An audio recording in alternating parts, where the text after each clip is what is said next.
E aí, galerinha, como é que vocês estão? Tudo jóia? Olha o filminho do tio Ziz aí, ó. Vocês acharam que eu estava longe de mim? Então, não. Peguei vocês. Moçada, é o seguinte, antes da gente começar com essas aulas, a gente precisa combinar um negócio. Eu acho isso aqui muito legal. Acho mesmo, de verdade. Acho que é um recurso a mais que a gente pode usar, até mesmo depois. Só que tem o seguinte, esse tipo de aula, cara, só vale a pena, só é realmente útil se nós tivermos o comprometimento de vocês. Em que sentido? Cara, assista a aula. Assista a aula como uma aula. Não seja passivo. Não assista isso daqui como se fosse, sei lá, uma série. Né? Tipo assim, daqui a pouquinho a gente vai começar a falar de especiação. Depois eu explico para vocês por quê. Nós vamos começar com uma apresentaçãozinha de slide e o tio Ziz vai falar em cima dessa apresentaçãozinha de slide, ok? A cada slide a gente vai conversando, levantando tópicos e por aí vai.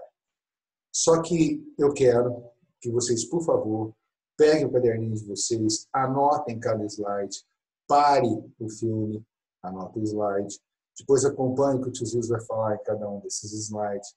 Se pintar alguma dúvida, escreva essa dúvidazinha do lado. Depois a gente vai dar um jeito de encaminhar essas dúvidas para mim, para que a gente possa responder, tá? Para que definitivamente vire uma aula. Né? Que você se comprometa a realmente assistir essa aula. Assistir de verdade. Não, sei lá, ficar de maneira passiva só olhando uma coisa qualquer. Bom, o assunto que nós vamos trabalhar hoje é a especiação. Por quê? A especiação, né, a parte final de evolução, vocês já receberam os slides da evolução, eu reenviei novamente para vocês agora, e agora enviei também o de especiação. E é sobre esses slides que a gente vai falar. Porque agora, com esses slides, a gente vai ter uma possibilidade, né, de argumentar algumas coisas de maneira um pouco mais aprofundada. Recurso, né, que esse tipo de veículo nos traz. Então, eu vou puxar agora a nossa aulinha de hoje. A cada semana, seguindo o nosso cronograma, a cada semana o tio Ziz vai colocando uma aula nova para vocês aí. Fechou? Então, vamos lá. Cadê a aulinha de vocês? Está aqui.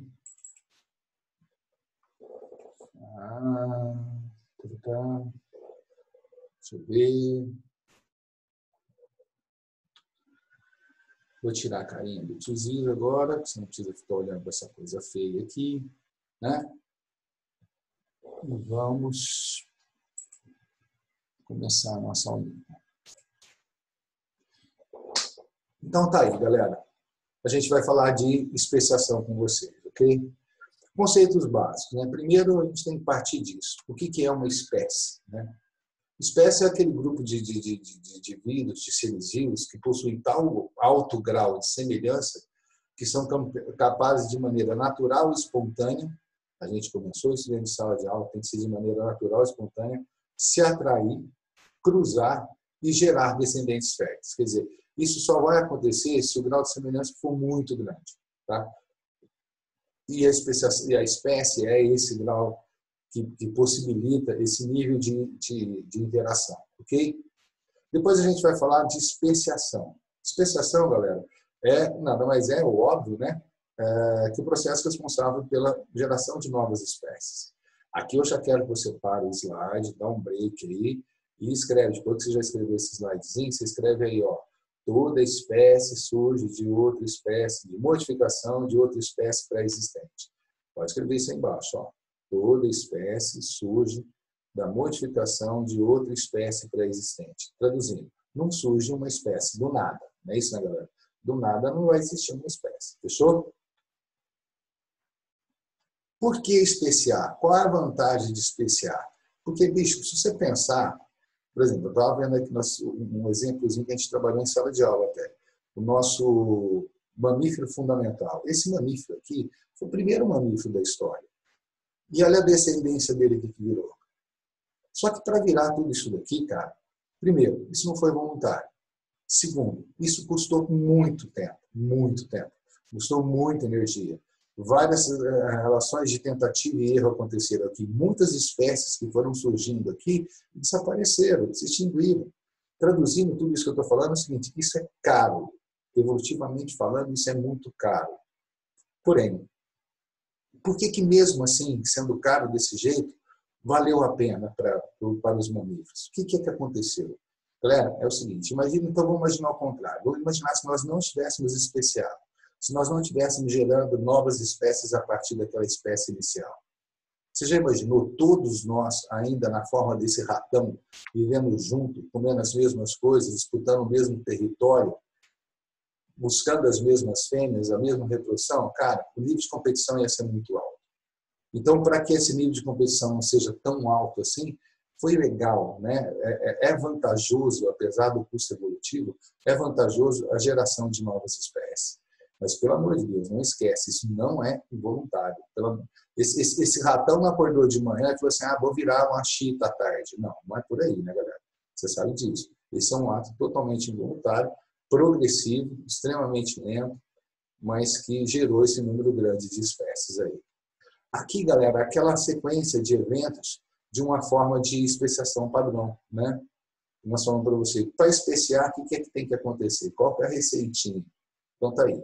A partir de uma população heterogênea, né, nós vamos ter um isolamento geográfico, quer dizer, uma interrupção física que impede duas populações de cruzar. Então, vamos fazer de conta. Vamos fazer de conta que esse slide todo aqui seja uma população, ok? Aí a gente cria uma barreira no meio desse slide aqui, ó, tá? Então, essa barreira aqui vai interromper o fluxo gênico. O que é isso? Bom, quando não tinha barreira, todo mundo cruzava com todo mundo. A partir do momento que eu criei essa barreira aqui, né, que ela surgiu, os indivíduos daqui vão cruzar só entre eles, os indivíduos daqui só vão cruzar entre eles. Eles não vão poder cruzar, trocar genes de um lado para o outro. Cara, vocês não vão trocar genes de um lado para o outro, interrompeu-se o fluxo gênico entre essas duas populações. Bom, começa por aí. Depois, você vai ver, mutações que acontecem não necessariamente vão acontecer aqui. Essas mutações vão trazer novas características. Recombinações gênicas que acontecem de um lado não necessariamente vai acontecer do outro. Mesma coisa. Isso vai gerando novas características. Se essas características forem positivas, a tendência é que essas características fiquem, né, com o passar do tempo na descendência. Vai aumentando na descendência essas características. Como, consequentemente, essa característica aumentando aqui, e essas aqui, novas características aumentando aqui, novas características aumentando aqui, essas duas populações vão ficando cada vez mais diferentes. De tal maneira que essa intensificação de diferença vai acontecendo, que eles alcançam a etapa de raciação, aonde, apesar de serem da mesma espécie, já possuem um nível de diferenciação tão grande que a gente consegue distinguir os dois grupos. A gente consegue distinguir os dois grupos. Porém, são de raças diferentes, porque ainda, se a interrupção do fluxo gênico tivesse acontecido, eles conseguiriam cruzar entre eles. Agora, vamos supor que a interrupção física ainda está aqui. O pessoal não consegue cruzar entre eles ainda. Se passar o tempo de uma maneira suficiente, o acúmulo das diferenças entre os dois meios vai ser tão grande, né, nas duas populações vai ser tão grande, que vai chegar um momento que, mesmo que eu tire essa barreira física aqui, a galera de cá não consegue cruzar com a de lá, e a galera de lá não consegue cruzar com a galera de cá. Resultado, a gente alcançou aquilo que a gente chama de isolamento reprodutivo, que é a última etapa do processo de especiação. Falou? Essa, então, é a sequência. Aqui explicando o lance do fluxo gênico, né, galera? As duas populações conseguiam cruzar entre si, então existia um fluxo de genes entre uma população e outra. A partir do momento que se criou uma barreira física, esse cara aqui não cruza com o de lá, o cara de cá não cruza com o de lá, eles vão ficar trocando genes entre si, mutações que acontecem aqui, não acontecem lá, e por aí vai. Um esqueminha básico, né, explicando a mesma coisa, uma população única que se divide, mutações diferentes, combinações gênicas diferentes, intensificação das diferenças, passa pelo processo de associação, na hora que alcançar o isolamento reprodutivo, não consegue se reproduzir mais nova espécie. Aqui, dois exemplos de tirada de vestibular, aliás, do Enem. Né? Imaginemos que uma população aqui, por exemplo, de inseto, né? Vamos supor que aqui é o peru, e o Equador. E aqui são duas ilhas, sei lá, do arquipélago de Galápagos. Os insetos saíram daqui e migraram para cá. Era o mesmo inseto, só que eles migraram para lugares diferentes. Essa ilha é diferente daquela, pressão seletiva diferente, combinações gênicas diferentes, mutações diferentes. E vai chegar um momento em que o grau de diferença é tão grande que mesmo que uma galera de cá migre para de lá, elas não conseguem mais cruzar entre si. Então nós estamos aí num isolamento reprodutivo, portanto a formação de novas espécies. Isso aqui aconteceu com a Amazônia, galera. Olha que legal. A Amazônia era uma baita de uma floresta. E aí depois que aconteceu com a glaciação, houve uma restrição da floresta. A floresta diminuiu em várias ilhas de floresta. Aí, galera, o que aconteceu? Como você está vendo, interrompeu o fluxo gênico aqui. Esse cara aqui não cruzou de lá, de lá não cruzou de cá. Então, eles vão ficar cruzando entre eles aqui e esses aqui também. Aí é a mesma conversa. A mutação de um lado não acontece do outro. A combinação gênica de um lado não acontece do outro. Vai intensificando as diferenças. De tal maneira que, quando a glaciação passou e a floresta voltou a crescer novamente, voltar a ser bitelona, a galera que vivia aqui já era tão diferente que a de lá que eles não mais conseguiam cruzar entre si. Já eram de espécies diferentes. Convivem no mesmo ambiente, mas as duas espécies não conseguem mais cruzar entre si. Valeu? E aí aquela classificação da especiação, que ela pode ser anagênica, ou microevolução, ou cladogênica, macroevolução. Qual que é a diferença? Lembra que eu falei para vocês? A espécie A se transforma em espécie B. Deixou de existir A para existir B. É anagênica. É anagênica. Aqui, a espécie A continua existindo. Um ramo da espécie A se transforma em espécie B. Mas a espécie A continua existindo. Isso aqui é um outro tipo de processo evolutivo. Aqui nós estamos falando, né, dessa especiação aqui, estamos falando do tipo cladogênica. Fechou? Então, voltando. Aqui. Se a espécie A desaparece e dá origem à espécie B, anagênica, microevolução. Se a espécie A continua existindo, mas um ramo da espécie A se transforma na espécie B, aí é cladogênica ou macroevolução. Valeu? A gente já falou isso de sala de aula e deu, inclusive, exemplos. Aí é aquela conversa, né, galera? Isso aqui é uma coisa, por exemplo, que a gente não abordou em sala. Vamos imaginar. Imagina que uma determinada borboleta, com o passar do tempo, vai se modificando. É anagênica. Essa é a especiação anagênica. Só que aqui, nesse momento aqui, essa espécie aqui deu origem a outras duas. E aí cada uma, então, peraí, se ela deixou de existir, vai dar origem a essas duas? Então é cladogênica. E aí o que vai acontecer? Gradativamente, cada uma delas vai continuar a sua especiação. Volta a ser anagênica de novo. Então a conversa, cara, não é se é uma ou outra. Como vocês estão vendo aqui, os dois processos de anagênese e cladogênese podem acontecer simultaneamente num processo de especiação. Falou? E aqui, como que acontece a evolução? A ideia inicial proposta por Darwin é que a evolução acontecesse de maneira lenta e gradual, dando origem a novas espécies. Gradativamente, modificações iam acontecendo, iam se acumulando e dando origem a outras espécies, que daria origem a outras espécies, que daria origem a outras espécies. Por isso que é chamado de gradual. Só, galera, aqui, ó, isso aqui a gente também não trabalhou dentro de sala de aula, presta atenção. Documentos fósseis nos mostram que não foi assim. Quando a gente vai analisar o processo evolutivo e o surgimento de novas espécies, a gente percebe que, assim, tá certo, nós vamos ter longos períodos de evolução. Longos períodos de evolução, surgindo poucas espécies, uma espécie que dá origem a outra, que dá origem a outra, que dá origem a outra e tal. Só que num curto espaço de tempo, a gente não entende muito bem por quê, existe uma explosão de espécies. A gente achava que era algum fator climático, algum fator de planeta, mas não era. Pô, mas o que será que é? A gente não sabe ainda. O que prova, então, que a evolução não acontece de maneira lenta e gradual, mas sim, né, através daquilo que nós chamamos de equilíbrio pontuado. Né? Longos períodos de evolução gradual, entremeados por períodos de alteração expressivas e rápidas, né? Que nós chamamos de equilíbrio pontual. O Eldredge e o Gold propuseram isso. Aonde eles basearam nisso? Sobre 3 situações. Documentos fósseis, né? Analisando os fósseis, eles perceberam que a coisa vinha acontecendo assim, lenta e gradual, de repente dava umas explosões, depois voltava a ser lenta e gradual. Analisando os fósseis, eles perceberam isso. Um grande número de espécies atuais, quer dizer, o número de espécies que nós temos hoje é muito grande. Se fosse lenta e gradual, nós não teríamos tantas espécies assim.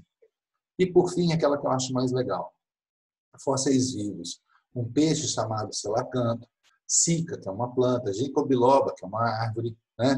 Essas espécies aqui, elas existem do jeitinho que elas são hoje há milhares de anos. Há milhares de anos. Então, velho, como é que pode ser lento e gradual se nesse período todo não modificaram nem um pouquinho? São do jeitinho que elas são hoje. Então, algum outro fator que ainda a gente não sabe altera, ou modifica, ou influencia esses processos de evolução e de especiação. E, voltando agora a falar, né, da última etapa do processo de especiação, que nós falamos que pode ser isolamento pré-zigótico ou pós-zigótico. Então, nós temos aqui isolamento pré-zigótico. Pode ser do tipo ecológico, pode ser do tipo sazonal, pode ser do tipo etológico ou comportamental e pode ser do tipo mecânico. Existem outros tipos, mas só para a gente abordar. Todos esses tipos que eu estou falando para vocês, nenhum deles deixa formar zigoto. Por exemplo, mora em ambientes diferentes, um habitat diferente. Mesmo que fosse possível um leão e uma tigresa cruzar, eles não iam cruzar nunca, porque um mora na África, outro mora na Índia. Habitats diferentes, né? O habitat diferente faz com que não consigam cruzar. Sazonal, quer dizer, os períodos de cio, de reprodução diferentes. Essa orquídea aqui, ó, ela só vai dar flor agora em maio, junho. Essa daqui só vai dar em outubro. Como é que elas vão cruzar? Nunca. Nunca. Não tem jeito. Cruzar, eu estou falando polinizar uma a outra. Nunca. Elas abrem flores em momentos diferentes do ano. Ok? Isso é um isolamento também reprodutivo. Comportamental. Por exemplo, as penas desse pavão e o andar dele, todo o porte dele, não atraem uma outra espécie que não seja de pavão fêmea. Né? Ele fazer isso aqui com uma pardal não vai adiantar nada, o pardal vai achar ele ridículo. E a mesma coisa o canto, a mesma coisa a dança, a mesma coisa. Quer dizer, esse aqui nós estamos falando de sedução, de um indivíduo seduzir o outro, né? E aqui o cara não consegue. Quando não existe essa sedução, nós temos então o isolamento comportamental ou etológico.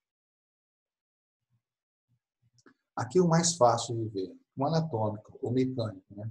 Você imagina, não vou nem perguntar para vocês como é que vocês queriam que esse cruzamento acontecesse. Não tem como, né, cara? Você imagina esse chihuahua fêmea, esse baita desse dog alemão macho. Ou ao contrário, esse aqui seria o macho, esse aqui seria a fêmea. Como assim? Não tem como cruzar isso, tá bom? Isolamento mecânico ou anatômico. Literalmente, não encaixa. E agora o isolamento pós-zigótico. O pós-zigótico, quer dizer, chega a cruzar, chega a formar o zigoto. Ou o zigoto é inviável, aí morre. Ou o feto é inviável, o embrião é inviável. Ou o feto é inviável. Ou o filhote, sei lá, é natimorto. Tá? Ou, quer dizer, não gerou descendência aqui. É pós-zigótico, mas não gerou descendência. Aqui é pós-zigótico, gerou descendência, mas a descendência não é fértil. Né? Um asno e uma égua podem cruzar entre si? Fixe, pode. E cruza com força ainda. Com força. Mas vai nascer um burro ou uma mula. Ah, Luizinho, nasceu. Não é uma nova espécie? Não, porque burro e mula, você sabe, eles são, aliás, estéreis. Falou? Aí um resuminho rápido dessa nossa aulinha. Dá agora para vocês fazerem legal os exercíciozinhos e anotar alguma dúvida. A nossa bibliografia aí com vocês. Fechou? Vamos lá? Aí. Valeu, galera. Então, agora vocês vão fazer os exercícios, dar uma olhadinha lá. Se tiver alguma dúvida, depois vocês me encaminham. Fechou? Beleza? Valeu, gente. Muito obrigado a vocês.